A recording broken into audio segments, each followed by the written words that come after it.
تعمل برشا. قلنا احنا نختار، يمكن ديما نقول انا المنتخب الفرنسي وقلتها قبل كوتش، عندي انا معناها الفاس اوفنسيف نتاعو من اكثر المنتخبات اللي متكامله.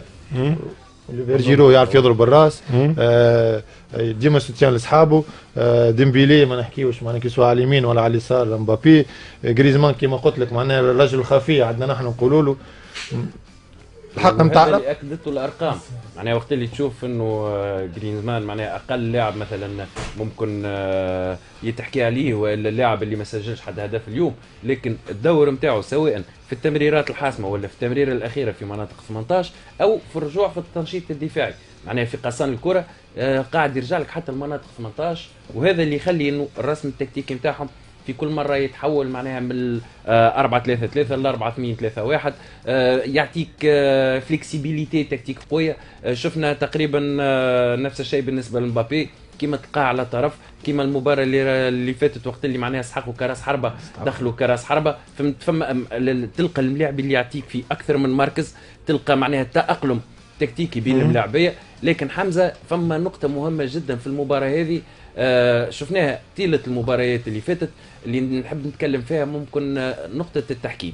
التحكيم اليوم الحكم هذا معناها بعد باش يكون معنا مختار دبوس باش نقيموا الحكام ككل معناتها زاد. لكن اما اللي يقول الكلمه نتاعك راهو عام ونص التالي كان معناها مريض بالقلب، دوسي ميديكال كامل، ممنوع معناها من مزاوله اي نشاط رياضي، يتغطى الدوسي ميديكال هذاك.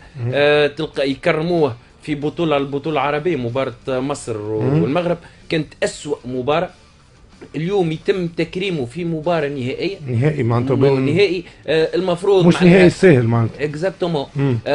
فما نعرفوا انه التحكيم خاصه في الكاس العالميه هذه اثار العديد من الجدل في المباريات اللي فاتت الكل، مقارنه مثلا بكاس العالم الاخرانيه في روسيا.